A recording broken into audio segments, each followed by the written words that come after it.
Very good morning all of you. कैसे हैं आप सब लोग? आशा करता हूँ अच्छे होंगे।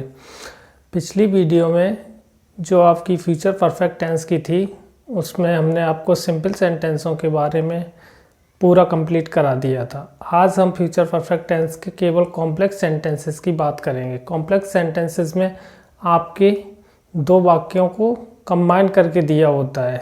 तो चलिए देखते हैं इसके बनाने के नियम क्या होते हैं। तो जैसा कि हम सब लोग जानते हैं कि जो आपके कॉम्प्लेक्स सेंटेंसेस होते हैं उनमें दो वाक्य दिए होते हैं। इन वाक्यों में यानी फ्यूचर परफेक्ट टेंस के कॉम्प्लेक्स सेंटेंसेस में वाक्यों में दो कार्यों का होना पाया जाएगा। तो जो कार्य पहले समाप्त हो उसे फ्यूचर परफेक्ट टेंस में बनाते हैं, जो कार्य बाद में समाप्त होता है उसे बिफोर के बाद प्रेजेंट इंडेफिनिट टेंस में बनाते हैं।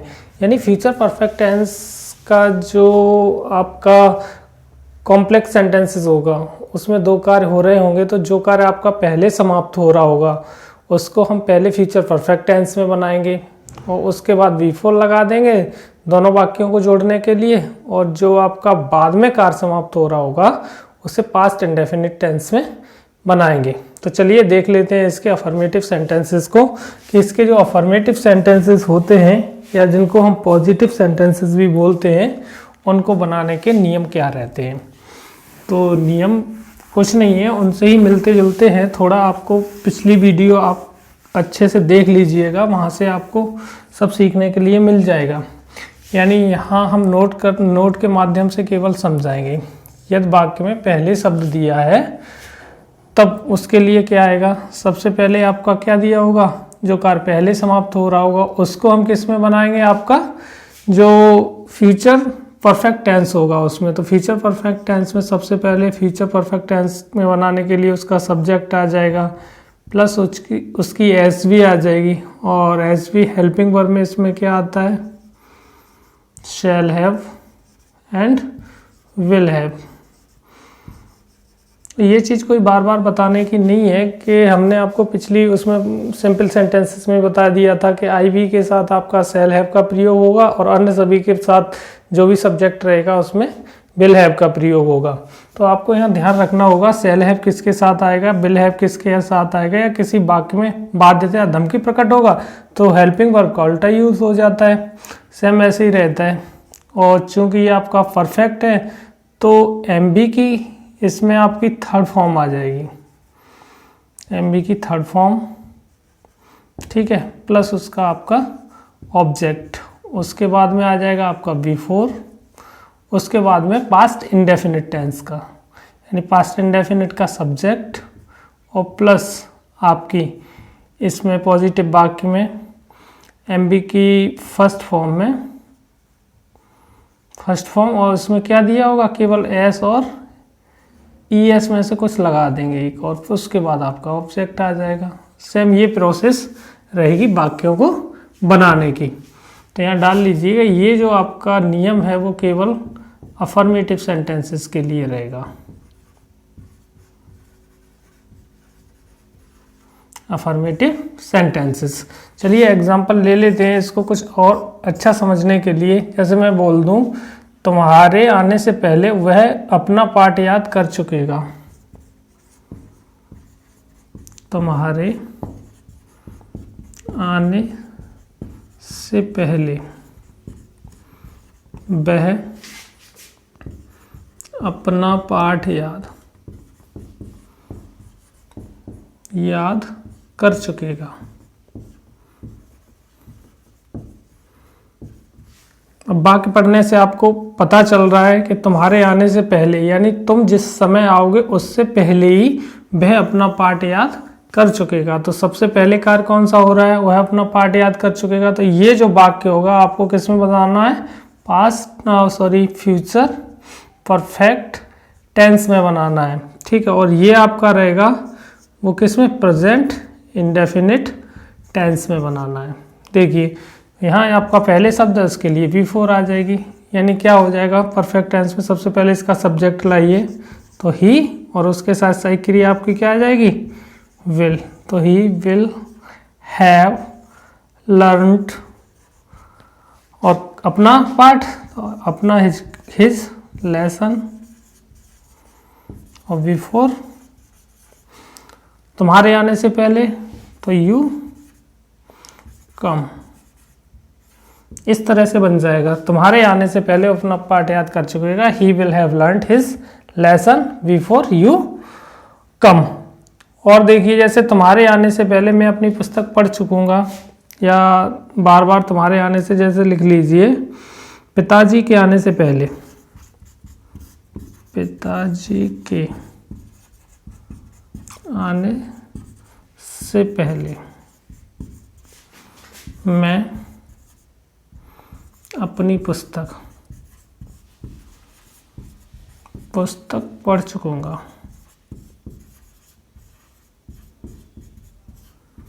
ठीक है, तो यहाँ देखिए पिताजी के आने से पहले मैं अपनी पुस्तक पढ़ चुकूंगा, तो इसको फ्यूचर परफेक्ट टेंस में बना दीजिए। तो आई के साथ आ जाएगी शैल हैव और रीड और माई बुक और बिफोर पिताजी के आने से पहले बिफोर फादर कम्स। ये बन जाएगा आपका I shall have read my book और बिफोर और फादर कम्स। तो आशा करता हूँ ये समझ में आ गए होंगे। चलिए और एग्जांपल ले लेते हैं। जैसे मैं बोलूँ सूर्य निकलने से पहले हम स्नान कर चुकेंगे। सूर्य निकलने से पहले, सूर्य निकलने से पहले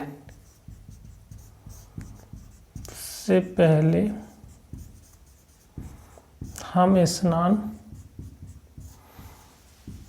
कर चुकेंगे। सूर्य निकलने से पहले हम स्नान कर चुकेंगे, इसको पहले बना दीजिए। तो we shall have watched, before the sun rises. इस तरह से बन जाएगा। ये आपका तीसरा एग्जाम्पल है। और एग्जाम्पल एक लिख लीजिए। जैसे मैं बोल दूं पिताजी के आने से पहले हम व्यायाम कर चुकेंगे। पिताजी के आने से पहले हम व्यायाम कर चुकेंगे।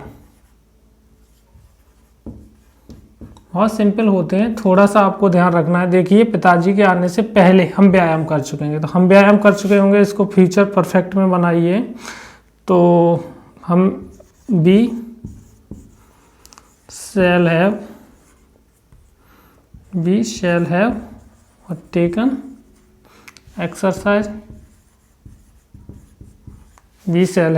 एक्सरसाइज, और बिफोर पिताजी के आने से पहले तो वही सेम, बिफोर फादर कम्स। इस तरह से आपके ये पॉजिटिव वाक्य हैं वो बन जाएंगे। चलिए बात कर लेते हैं इसके सेकंड पार्ट की, वो आपका निगेटिव सेंटेंसेस की। जैसा कि हमने आपको पास्ट परफेक्ट टेंस में जो कॉम्प्लेक्स सेंटेंस पढ़ाए थे उसमें बताया था कि किसी भी टेंसेस को कॉम्प्लेक्स सेंटेंसेस में हम अगर वाक्य को निगेटिव बनाएं चाहे इंटेरोगेटिव बनाएं, तो दोनों प्रकार के वाक्यों में चाहे फ्यूचर परफेक्ट का कॉम्प्लेक्स हो या फिर पास्ट परफेक्ट का कॉम्प्लेक्स हो, दोनों प्रकार के वाक्यों का सेम नियम रहेगा। यानी हम केवल निगेटिव बनाएंगे तो प्रिंसिपल क्लॉज का जो वाक्य होगा उसको निगेटिव बनाएंगे, यानी जो कार्य पहले हो रहा होगा उसको हम निगेटिव में बदल देंगे। इसके नियम कुछ है, थोड़ा सा लिख लीजिए। तो कॉम्प्लेक्स सेंटेंसेस में यदि वाक्य में नहीं शब्द दिया हो तो नॉट को सहायक क्रिया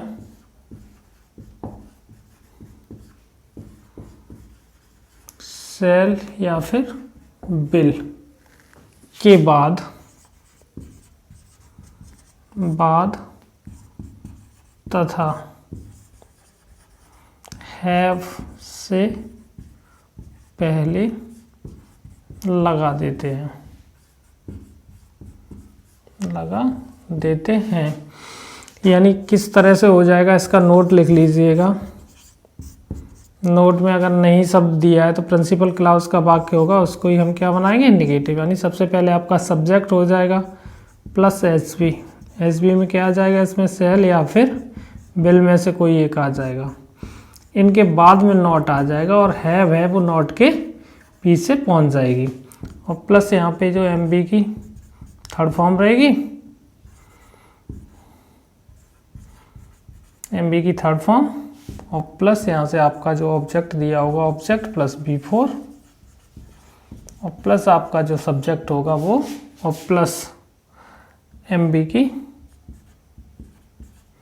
फर्स्ट फॉर्म। इसमें S और ES में से कोई आ जाएगा और प्लस आपका जो ऑब्जेक्ट दिया होगा वो ऑब्जेक्ट आ जाएगा। इस तरह से इसकी वाक्य संरचना हो जाएगी इसके नेगेटिव सेंटेंसेस की। तो चलिए एक दो एग्जांपल लेके इसको क्लियर समझने का प्रयास करेंगे। जैसे मैं बोल दूं, जैसे भावना के आने से पहले वह पत्र नहीं लिख चुकी होगी। भावना के आने से पहले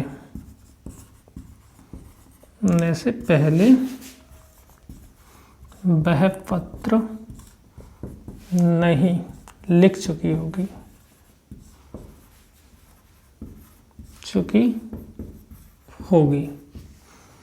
देखिए कैसे बन जाएगा। भावना के आने से पहले वह पत्र नहीं लिख चुकी होगी, तो इस वाक्य को पहले बना दीजिए। तो सी विल, उसके बाद नॉट और हैव, उसके बाद written. She will not have written the letter और बिफोर भावना केम।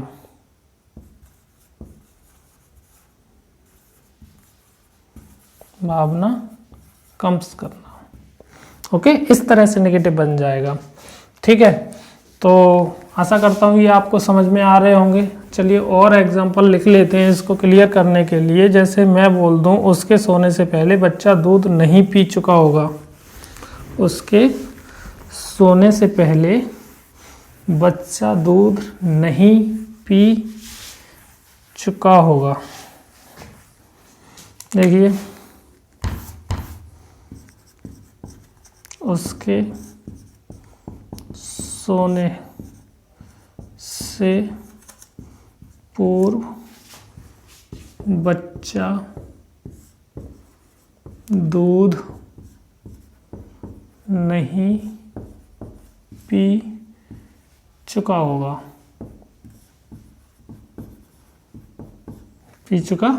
उसके सोने से बच्चा दूध नहीं पी चुका होगा, तो the child will not have drunk the milk or before or she sleeps। इस तरह से बन जाएगा। और लिख लीजिए तीसरा एग्जांपल और लिख लीजिए। जैसे मैं बोल दूं तुम्हारे स्टेशन पहुंचने से पूर्व रेलगाड़ी नहीं जा चुकेगी। तुम्हारे स्टेशन पहुंचने से पूर्व रेलगाड़ी नहीं जा चुकेगी। ठीक है, तो देखिए पहुंचने से पूर्व रेलगाड़ी नहीं जा चुकेगी, तो द ट्रेन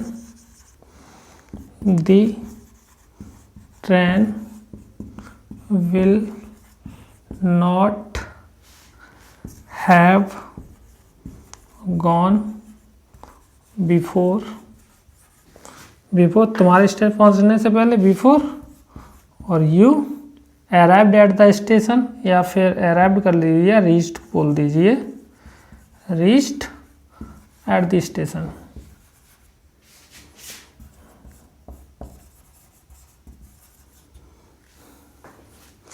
ठीक है, और लिख लीजिए, जैसे मैं बोल दूं सूर्य छिपने से पहले यह अंधा व्यक्ति अपने गांव नहीं पहुंच चुकेगा।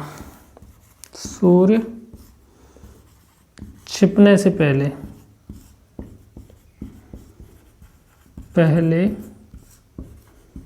यह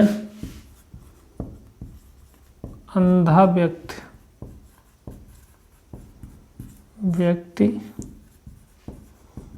अपने गांव नहीं पहुंच चुकेगा, नहीं पहुंच चुकेगा।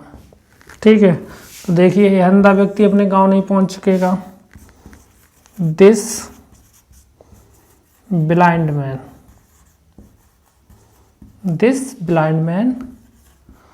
Will not have reached his village,